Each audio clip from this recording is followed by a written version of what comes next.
উফ, এত বেলা হয়ে গেল, এদিকে বৃষ্টি থামার কোনো লক্ষণ দেখছি না। কি যে করি। এই বৃষ্টিতে আজও তোমার রাজসভায় যেতে দেরি হয়ে যাবে গো। দেরি সে তো রোজই হয়। আগে দেখো রাজসভায় যেতে পারি কিনা। যা বৃষ্টি হচ্ছে, এই বৃষ্টিতে যেতে গেলে যে পুরো ভিজে যাব, আর ভিজে গেলেই অসুখে পড়বো। তখন এই তোমাকে এই আমার সেবা করতে হবে বলে দিলাম। মরণ, সে তো আমার রোজই তোমার সেবা করতে হয় গো। রোজ রান্না করো, ধুতি কেচে দাও, এগুলো কি সেবা নয়? যত সব। আমি বলছি বৃষ্টি ধরলে তবে যাবে। বৃষ্টি থামবে বলে মনে হয় না। না, আমার আজ রাজসভায় যাওয়াও হবে না। এত কামাই করলে না, এবার তোমার চাকরি যাবে। তোমার আর কি, যত সমস্যা তো আমার। কি হলো গো? বাড়ি ভেঙে গেল গো। হায় হায় হায় হায়। আহ গিন্নি, একটু চুপ করো দেখিনি, দেখি ভালো করে কি হলো।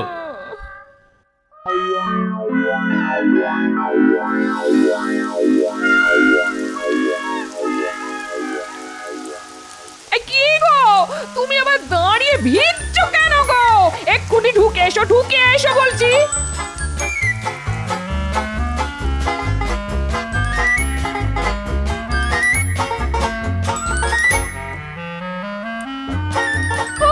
অনেক হয়েছে ওই মাথা মোছা। ওই কখানি চুল, তাতে অত মুছলে সেগুলো যাবে। বলি এবার কি করবে? বৃষ্টিটা একটু কমলো বলে মনে হচ্ছে না, কিন্তু আবার জোরে বৃষ্টি এলে পুরো বাড়িটাই ভেঙে পড়বে, এ আমি বলে দিলাম। হ্যাঁ না না, এখন আমি বাড়ি সারাতে পারবো না। তার পারবে কেন? কিপটে বুড়ো, বাড়ি ভেঙে পড়লে তুমি এই বাড়িতেই বসে থাকবে, আমি বাপের বাড়ি চলে যাব, এ আমি বলে দিলাম। হ্যাঁ আহ গিন্নি, খালি এক কথা, যেটা বোঝো না সেটা নিয়ে আর কথা বলো না তো। তাই না? আমি কিচ্ছু বুঝি না। না, যত বোঝো তুমি। তা আমি কি বুঝি না শুনি? এই বাড়ি সারিয়ে কোনো লাভ নেই। এটা তুমি ঠিক বলেছো। আমার বহুদিনের শখ একটা দোতলা বাড়ি। বাবা, বহুদিনের শখ, আগে তো বলনি, এই প্রথম শুনলাম। বললে কি আর তুমি পারতে? এখন বানাও, একটা দোতলা বাড়ি বানাও তো। আচ্ছা, একটা দোতলা বাড়ি বানাতে কত খরচা তোমার ধারণা আছে? ও সব আমি শুনতে চাই না। তোমার যা দরকার তুমি মহারাজের কাছে চাও। দেখি কি হয়। এবারে ফসল বেশি বৃষ্টির জন্য নষ্ট হয়েছে, প্রজারা ঠিকমতো খাজনা দিতে পারছে না। এই সময় মহারাজ কি দিতে পারবে? বলি অত ভাববার কি আছে? তুমি সাহায্য কেন পাবে না? তুমি আগে চেয়ে দেখো। তবে মহারাজ না দিলেও আমি কিন্তু কিচ্ছু শুনতে চাই না। হ্যাঁ, আমার দোতলা বাড়ি চাই। হ্যাঁ হ্যাঁ গিন্নি, তুমি হচ্ছে সীতার মতো, খালি বলে সোনার হরিণ চাই, সোনার হরিণ চাই। এদিকে আমি রামচন্দ্রের মতো বনবাসে যেতে পারলেই বাঁচি। আগে দোতলা বাড়ি বানাবে, তারপর তুমি বনবাসে যাও আর যেখানে খুশি যাও। আমার কোনো মাথা ব্যথা নেই। মাথা ব্যথা তোমার হবে কেন? আমার মাথা তুমি ব্যথা করে দিচ্ছ। উফ, একবার মুখ ফসকে কি বলে ফেললাম, ব্যাস অমনি শুরু হয়ে গেল। ধুত্তে। রাজসভায় গোপাল কাল আসেনি, আজও এখনো পর্যন্ত এলো না। না, আমার বিশেষ চিন্তা হচ্ছে। আপনি শুধু শুধু চিন্তা করছেন মহারাজ। গোপাল এমনিতেই ভীষণ কুঁড়ে, এটা তো সবাই জানে। মন্ত্রী, তাহলে তুমি বলতে চাইছো রাজসভায় আসতেও গোপালের আলস্য? না না না, এটা আমি বিশ্বাস করতে পারছি না। মহারাজ, গোপালের সব কিছুতেই আলস্য। আমি একটার পর একটা উদাহরণ আপনাকে দিতে পারি। তা কিরকম শুনি? আপনি যখন কোনো সমস্যার কথা বলেন, তখন আমরা সবাই কত রকম আলোচনা করি, কিন্তু গোপাল প্রায় চুপ করে থাকে। আমি এই ব্যাপারে গোপালকে জিজ্ঞাসা করেছিলাম। গোপাল আমার কথার উত্তরে কি বলেছিল জানেন? না, জানি না, তা এখন বলো। গোপাল আমাকে বলেছিল ওর কাজ হচ্ছে মহারাজকে হাসানো, কারণ ও রাজসভার মাইনে করা ভাঁড়। জটিল আলোচনায় নাকি ওর নিজেরই হাসি পায়, তাই চুপ করে থাকে। বেশ বেশ বেশ, আরও আছে মহারাজ। আচ্ছা, সে কথা না হয় পরে শোনা যাবে, তার আগে জানতে চাই গোপালের খবর কারো কাছে আছে কিনা। মহারাজ, গোপালের সাথে আমার আজ সকালে দেখা হয়েছিল। তো সেই কথাটা আগে বলবে তো। আমি দেখলাম গোপালের মুখ ভার, প্রশ্ন করাতে বলল ওর বাড়ি নাকি ভেঙে গেছে। গোপালের বাড়ি ভেঙে গেছে? কি সর্বনাশ! তাহলে গোপাল কি এখন পথে বসে আছে? না মহারাজ, ওরকম ভাঙেনি যাতে গোপাল পথে বসে। তুমি কি নিজের চোখে দেখেছো পণ্ডিত? না মানে কি বলেছি মহারাজ, দেখুন আর একটা নমুনা। গোপাল হচ্ছে মিথ্যে কথা বলার রাজা। আসলে নানা ছুতোয় ওর আজকে কামাই করার শখ। দেখুন, বৃষ্টিতে নদীতে ভালো মাছ পেয়েছে, সেই মাছ বসে বসে ধরছে।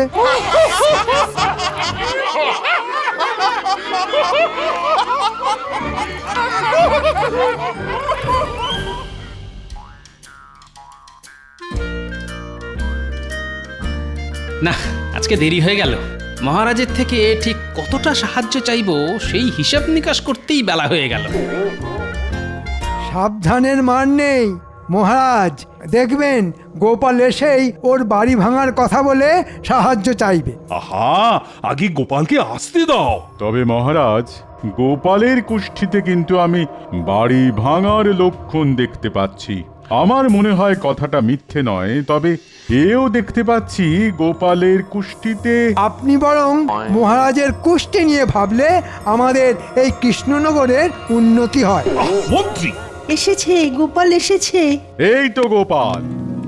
নিজের জায়গায় বসো গোপাল। মহারাজ, একটা কথা বলি। বলো কবি, বলো। গোপাল কি ভুলে গেছে হাসাতে, নাকি তার মন পড়ে আছে ভাঙা বাসাতে? বাহ মহারাজ, একদিক থেকে ভালোই হলো, আমাকে আর কষ্টের কথা কষ্ট করে বলতে হলো না। গোপাল, তোমার বাড়ি ভেঙে গেল কি করে? পুরনো হলে যা হয় আর কি, অনেকদিন সারানো হয়নি, এত বৃষ্টি। বুঝলাম গোপাল, তোমার একটু এখন কঠিন সময় যাচ্ছে। তা তোমার বাড়ির সবাই ঠিক আছে তো? হ্যাঁ মহারাজ, কিন্তু মহারাজের কাছে আমার একটা আর্জি ছিল। বলে ফেলো গোপাল। ভাবছি এবার একটা পাকা দোতলা বাড়ি না হলেই নয়। হ্যাঁ, সে তো ঠিকই, নইলে আবার ঝড় চলে বিপদ হবে। মহারাজ, আমার কাছে একটা দোতলা বাড়ি বানাবার মতো অর্থ নেই, তাই যদি আপনি কিছু সাহায্য করেন তাহলে এই মরশুমে আমার বাড়িটা হয়ে যায়। কি সর্বনাশ! গোপাল, তোমার হলো কি? তুমি মহারাজের কাছে সাহায্য চাইছো সামান্য একটা বাড়ির জন্যে? মন্ত্রী মশাই, একটা বাড়ি কখনো সামান্য হতে পারে কি? নিশ্চয় গোপাল, যেখানে রাজ্যের প্রজারা ঠিকমতো খেতে পাচ্ছে না কারণ ফসল নষ্ট হয়েছে, সেখানে তোমার বাড়ির জন্যে মহারাজ কি সাহায্য করতে পারেন? গোপাল একটা দরকারি চেয়েছে, আর এটুকু সাহায্য আমরা রাজকোষ থেকে তো করতেই পারি। না মহারাজ, রাজকোষের অবস্থা খুব খারাপ। আমি খাজাঞ্চিকে এক্ষুনি ডেকে আনছি, যদি আপনি অনুমতি করেন। ঠিক আছে, ঠিক আছে মন্ত্রী, তুমি খাজাঞ্চিকে ডেকে পাঠাও। মহারাজ, খাজাঞ্চি নেই, ওকে বাইরে থেকে আমি ডেকে আনছি।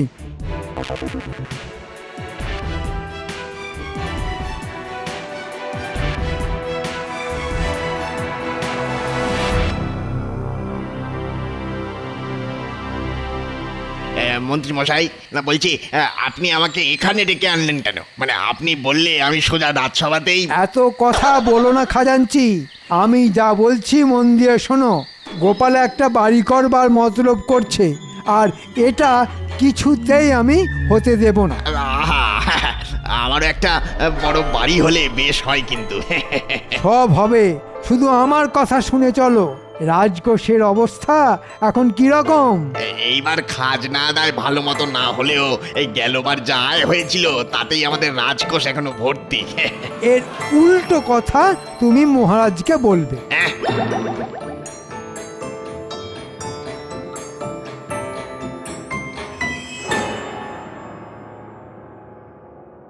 মন্ত্রী, তোমার অনেক দেরি হলো যে। মহারাজ, আমি খাজাঞ্চিকে খুঁজেই পাচ্ছিলাম না। খাজাঞ্চি ওর বাড়িতে ছিল না। ওরও মহারাজ বাড়ি অনেকটা ভেঙে গেছে, তাই নির্জনে বসে কাঁদছিল, তাই না খাজাঞ্চি? আগে হ্যাঁ মহারাজ, মানে ভাবতেই আমার এখন কান্না পাচ্ছে। আচ্ছা আচ্ছা, ঠিক আছে, এখন কেঁদো না। মহারাজ, আমাদের খাজাঞ্চি শুধুমাত্র ওর বাড়ি সারাতে চায়, সেটা প্রয়োজন, আর সেটাও করা যাবে না। আপনি খাজাঞ্চির মুখ থেকেই শুনুন। মহারাজ, আমাদের খুব দুর্দশা চলছে, আমাদের না প্রজাদের খাজানচি? আমি আমি প্রজাদের কথাই বলছি মহারাজ। এই অবস্থায় রাজকোষের ভাঁড় আর শূন্য। এখন আমি মরে গেলেও আপনার থেকে সাহায্য নিয়ে আমার বাড়ি সারাতে পারবো না মহারাজ। আহা, দেখেছেন মহারাজ, দেখেছেন কি অসামান্য দেশভক্তি। আর গোপাল সেখানে একটা আস্ত বাড়ি, তাও আবার দোতলা। হ্যাঁ, আমাদের রাজকোষের এত খারাপ অবস্থা হলে তো দেখছি নবাবের কাছে মুখ দেখানোই দায় হয়ে উঠবে। এই সব হলো মন্ত্রীর শয়তানি, আমি বেশ বুঝতে পারছি, কিন্তু উপায় আমি খুঁজে পেয়েছি। মহারাজ, আপনি চিন্তা করবেন না, আমি নিজে নবাবের কাছে গিয়ে প্রজাদের দুর্দশার কথা বলে খাজনা মকুব করতে বলবো। বলবে গোপাল, বলবে। হ্যাঁ, তুমিই পারো। নবাব তোমাকে পছন্দ করেন বলেই তো আমি জানি। কিন্তু গোপাল, তুমি নিশ্চয়ই বুঝতে পারছো যে প্রজাতির এই অবস্থা আর রাজকোষের এই অবস্থা, সেখানে তোমার পাকা দোতলা বাড়ির জন্য অর্থ সাহায্য করা মানে এই মুহূর্তে সম্ভব হচ্ছে না। আমি বুঝতে পেরেছি মহারাজ, আপনি নিশ্চিন্তে থাকুন, এখন আপনার সাহায্য করার প্রয়োজন নেই। এই বিলাসিতা যে এখন করা উচিত হবে না, এটা গোপাল তুমি বুঝতে পেরেছো, এটাই যথেষ্ট। আগে হ্যাঁ মন্ত্রী মশাই, আমি সবটাই বুঝতে পেরেছি। ব্যাটার ঠিক কি বলতে চাইছে আর কি ধান্দা নিয়ে নবাবের কাছে যাচ্ছে কিছু বুঝতে পারছি না।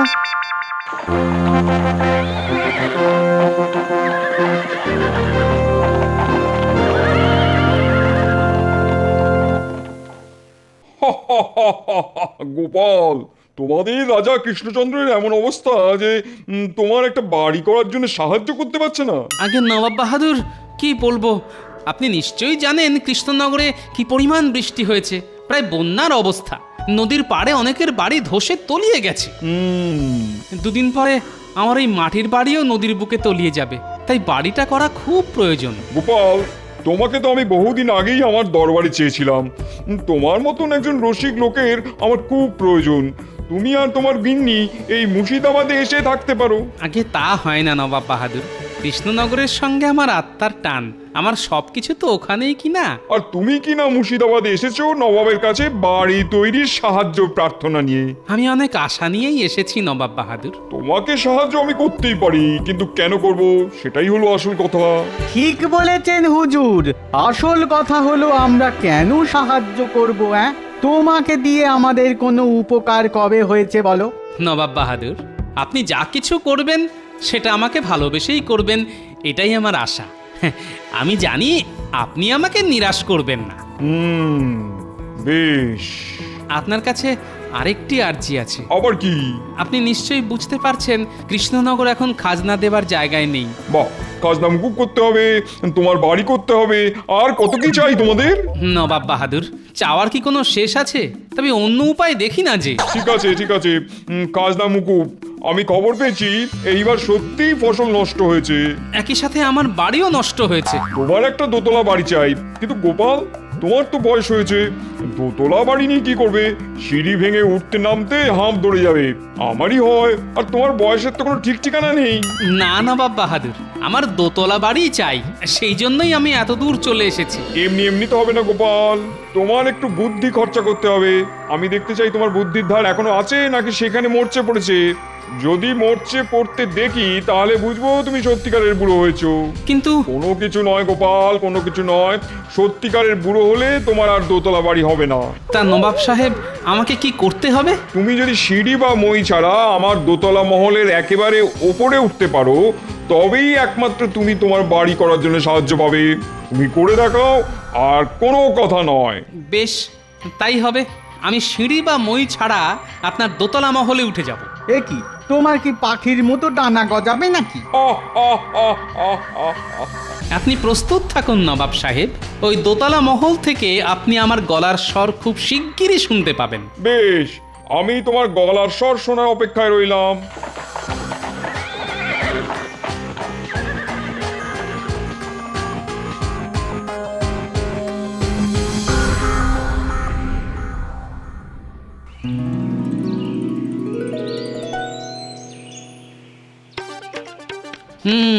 খুব বড় মুখ করে তো নবাব বাহাদুরকে বলে দিলাম, কিন্তু মাথায় যে কিছুই আসছে না। নবাবের দোতলা মহলে উঠতে হবে, অথচ কোনো মই বা সিঁড়ি ব্যবহার করতে পারবো না। এ কি জ্বালা! এই বলি সকাল থেকে বসে আছো আর বিড় বিড় করছো, হ্যাঁ? মাথাটা মনে হয় একেবারে গেছে। মাথার আর কি দোষ বলো, খারাপ তো হতেই পারে। তা তো ঠিকই, আমার কপাল গো কপাল। বলি একটু শান্তিতে থাকতে দেবে নাকি? আহ গিন্নি, এখন চুপ করো তো, আমার খুব খিদে পেয়েছে, একটু খেতে দাও। খিদে পেয়েছে বললেই হয়, এ বসে বিড় বিড় করছো কেন? আমার তো ওই একটাই কাজ, খেতে দেওয়া। তুমি বসো, আমি ভাত নিয়ে আসছি। ভালো ইলিশ মাছ আছে। বাহ বাহ বাহ! ওই পুঁটির মা দিয়ে গেল, বললো দাদা খাবে। হ্যাঁ, তাই নিয়ে এসো। আসলে যেটা মনে হচ্ছে, নবাব সাহেব ইচ্ছে করেই এরকম একটা শর্ত দিয়েছে যাতে আমাকে কোনো সাহায্য করতে না হয়। আমি কিভাবে দোতলায় উঠবো, সিঁড়ি বা মই ছাড়া? উফ, আমার মাথার চুল ছিঁড়তে ইচ্ছা করছে। এই সময় যদি কেউ আমাকে একটা ভালো পরামর্শ দিতে পারতো।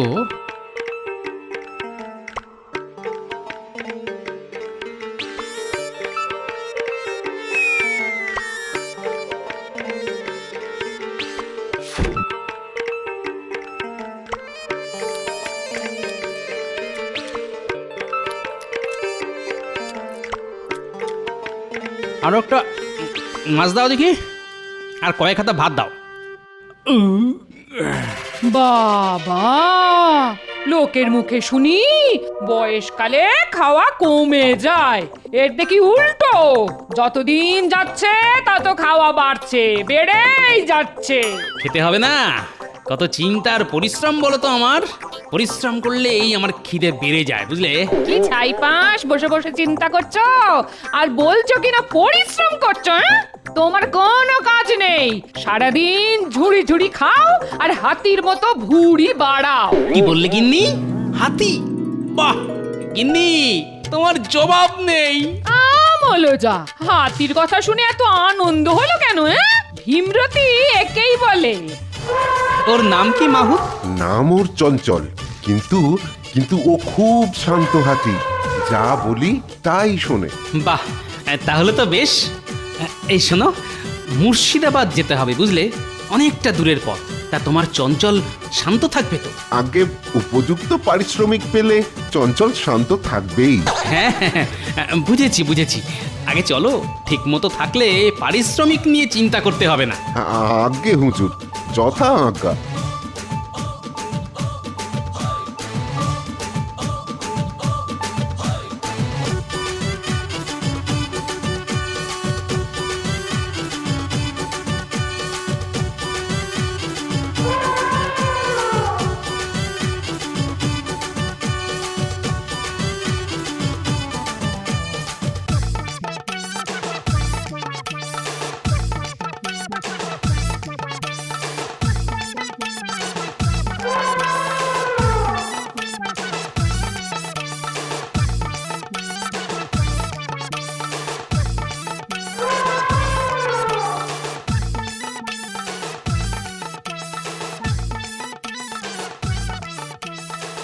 এই অন্ধকারের জন্যই অপেক্ষায় ছিলাম।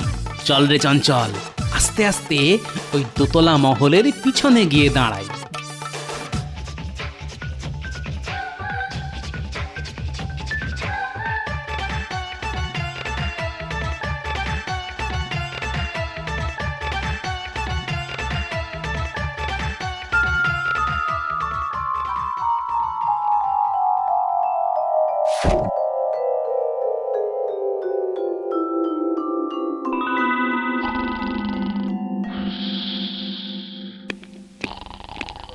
সুপ্রভাত নবাব বাহাদুর। মার্জনা করবেন নবাব সাহেব, কিন্তু এমন একটি ঘটনা ঘটেছে যে আপনার ঘুম ভাঙাতে বাধ্য হলাম। কি ঘটনা উজির? আমাদের এই দোতলা মহলের বারান্দায় গোপালকে দেখা গেছে। হ্যাঁ, সে কি? কি করে? সিঁড়ির সামনে তো প্রহরী, তোমরা কি ঠিক দেখেছো? আমি নিজের চোখে দেখিনি, তবে গোপাল যদি উঠেও থাকে কোনো সিঁড়ি বা মই ছাড়া উঠেছে। কি করে সম্ভব?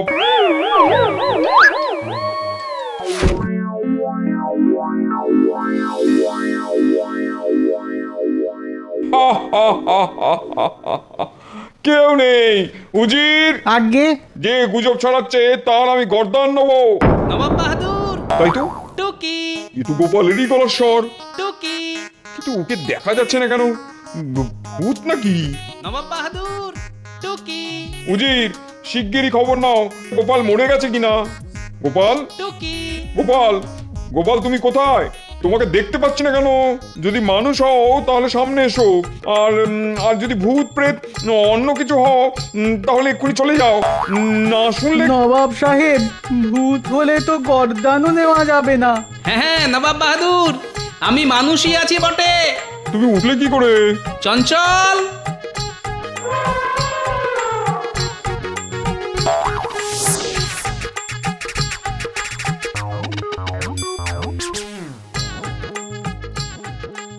এই দেখুন নবাব সাহেব, এই আমার সিঁড়ি, এই আমার মই। আমি ওর পিঠে চড়েই আপনার দোতলা মহলে উঠে পড়ি। সাবাস গোপাল, তোমার জবাব নেই। তোমার বুদ্ধিতে যে একটুও মরচে পড়েনি সেটা আমি বেশ বুঝতে পারছি। এখন আমার কথা আমি রাখবো।